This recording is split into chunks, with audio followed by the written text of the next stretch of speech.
Assalamualaikum warahmatullahi wabarakatuh. Pada yang terhormat Bapak Dr.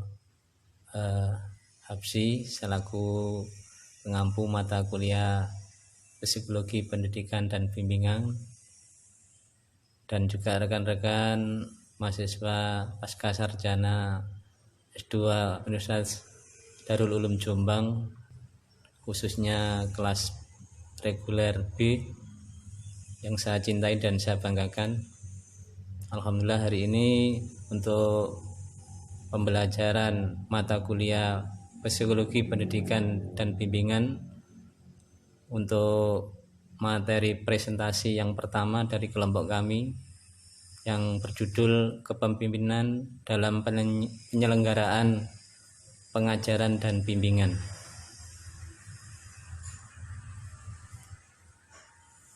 Sebelum materi ini saya sampaikan bahwasanya memang untuk kegiatan pembelajaran harus ada tata aturan maupun trik atau yang lainnya supaya kegiatan pembelajaran bisa berjalan dengan lancar dan berkesinambungan. Untuk itu diharapkan sebagai seorang yang pemimpin atau leader, guru dan juga khususnya guru pembimbing bisa menerjemahkan apa yang disampaikan kepada peserta didik.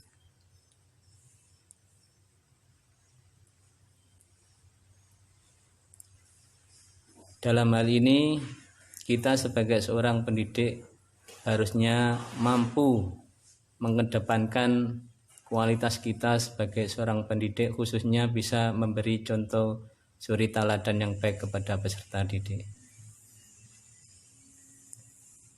Di presentasi kali ini kami dari kelompok yang pertama yang beranggotakan yang pertama yaitu Bapak Irwan Kusnawi, kemudian yang kedua Bapak Sugiyoto, yang ketiga Bapak Abdul Halim, dan yang terakhir Bapak Samsul Huda.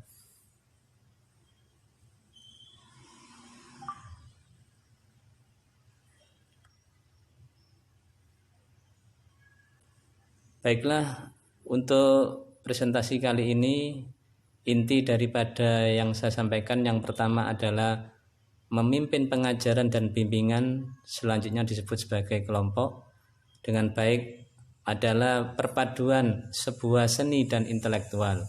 Untuk membawa sebuah pengajaran dan bimbingan pada inti persoalan, maka terlebih dahulu seorang terapis perlu memperbaiki dirinya sendiri dan memiliki keterampilan kepemimpinan.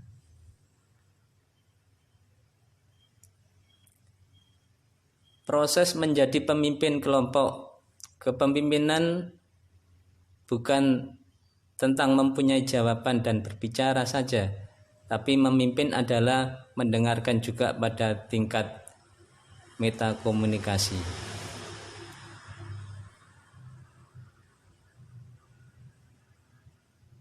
Perkembangan kepemimpinan.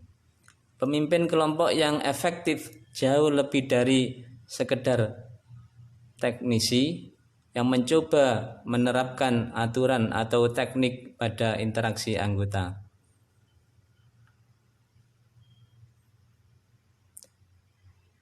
Perkembangan kepemimpinan kelompok. Kepemimpinan yang efektif dapat dilatih atau diajarkan pada peserta didik.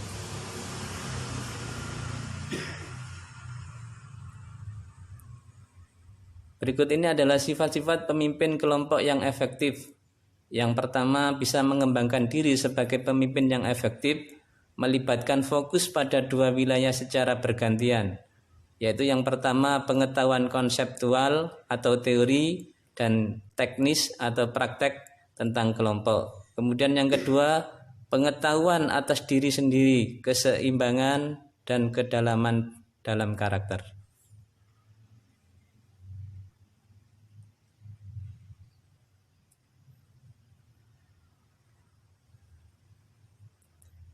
Pengetahuan konseptual dan teknis. Yang pertama terdiri dari teori dari kerja dalam kelompok. Yang kedua pengetahuan dinamika kelompok. Yang ketiga, pengalaman kepemimpinan kelompok terbimbing. Kemudian yang keempat, pengetahuan bekerja dengan anggota yang memiliki latar berbeda. Yang terakhir, yang kelima, pengetahuan tentang apa yang perlu diketahui anggota agar menjadi sukses di dalam dan di luar kelompok.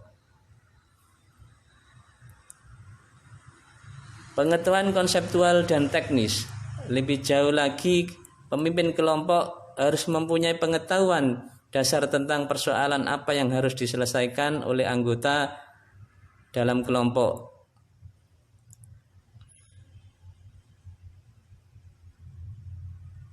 Pengetahuan diri dan keseimbangan. Menurut Lieberman, Yalom, dan Miles tahun 1973 menegaskan bahwa para pemimpin yang memberikan kontribusi pada dampak kelompok yang sukses adalah para pemimpin yang pertama adalah bisa memfasilitasi stimulus emosional yang diperlukan seperti menantang dan mengkonfirmasi satu sama lain dan memperkenalkan keterbukaan diri dan kesadaran diri dalam kelompok.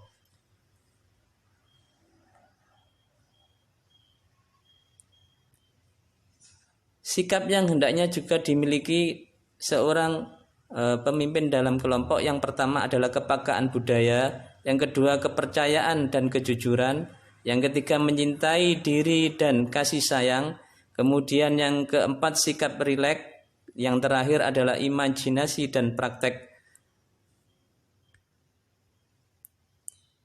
5 tahapan pelatihan kepemimpinan berfokus proses. Yang pertama tahap shock, yang kedua tahap reapresiasi, kemudian yang ketiga 1 langkah mundur, yang keempat memakai situasi saat ini, artinya sekarang dan di masa kini, kemudian yang terakhir bisa mempertajam keterampilan.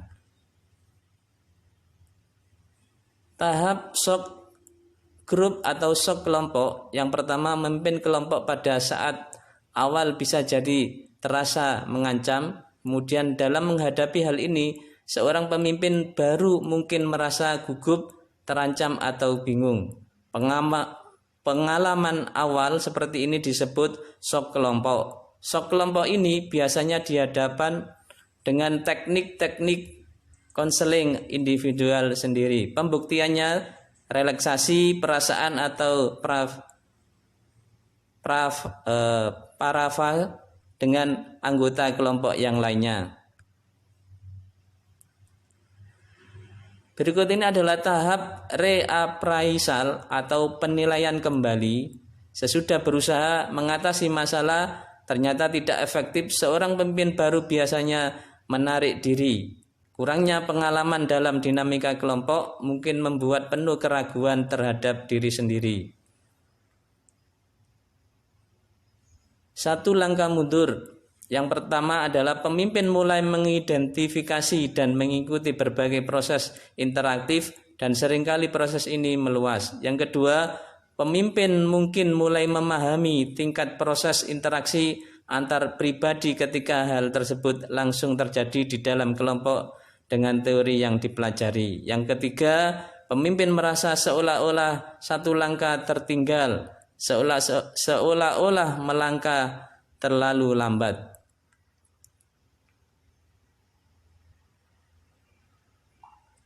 Memakai situasi saat ini atau sekarang ini, pemimpin secara aktif memformulasikan intervensi yang fokus pada situasi saat sekarang.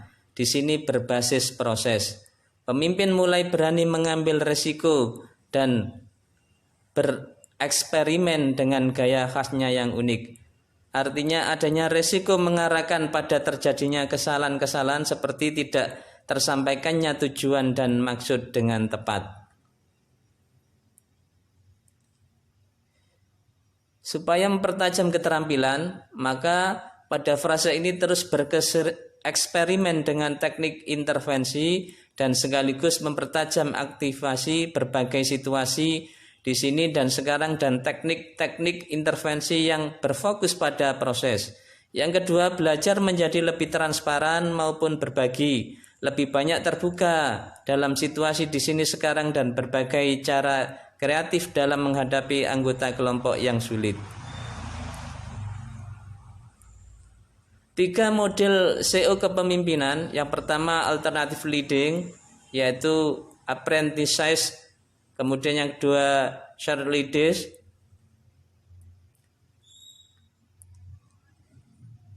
Model pemimpin secara bergantian atau alternative leading, yang pertama adalah para pemimpin bekerja sama, yang kedua bergilir merencanakannya, yang ketiga adanya ritme di mana dua pemimpin secara bergantian memfasilitasi dan memberi intervensi.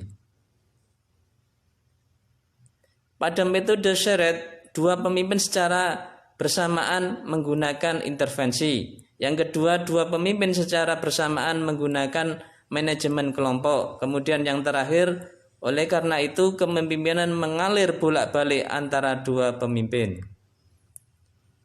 Model magang atau yang terakhir adalah apprenticeship. Satu dari pemimpin adalah memimpin kelompok yang berpengalaman, sedangkan yang lain adalah pemimpin yang relatif baru. Kemudian yang kedua, pemimpin yang lebih berpengalaman mengambil inisiatif dan tanggung jawab pokok dalam kelompok, paling tidak selama fase awal kelompok. Demikian presentasi yang bisa saya sampaikan dari kelompok yang pertama. Kurang lebihnya mohon maaf. Assalamualaikum warahmatullahi wabarakatuh.